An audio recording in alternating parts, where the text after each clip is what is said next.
Welcome to Not Milk Never Milk. Subscribe if you're lactose intolerant.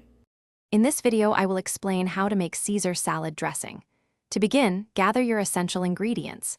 You will need 2 cloves of fresh garlic, 2 anchovy fillets, 1 teaspoon of Dijon mustard, and 1 fresh egg yolk.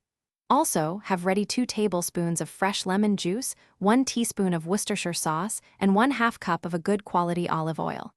Make sure all your ingredients are at room temperature. This helps achieve a smooth, creamy emulsification for your dressing. Now, let's create the flavorful base. Take your 2 cloves of garlic and 2 anchovy fillets, mincing them very finely until they form a smooth paste. In a medium bowl, combine this paste with your 1 fresh egg yolk and 1 teaspoon of Dijon mustard, whisking them together thoroughly. Then, slowly and steadily drizzle in 1/2 cup of olive oil, whisking continuously and vigorously. This crucial step emulsifies the dressing, giving it that classic creamy texture.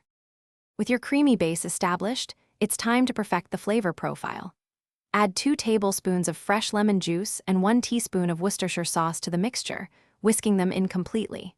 Next, season your dressing with about 1/4 teaspoon of freshly ground black pepper and a small pinch of salt. Give it a taste, and don't hesitate to adjust the seasoning. You might want a little more lemon for brightness or an extra pinch of salt to enhance the flavors. Once your delicious Caesar dressing is complete, you'll want to store it properly. Transfer the dressing to an airtight container and keep it in the refrigerator. It will stay fresh and flavorful for up to 3 to 4 days. When you're ready to enjoy, simply toss your crisp romaine lettuce and homemade croutons with the dressing just before serving. This ensures the lettuce stays perfectly crisp and the flavors are at their peak. Enjoy your culinary creation.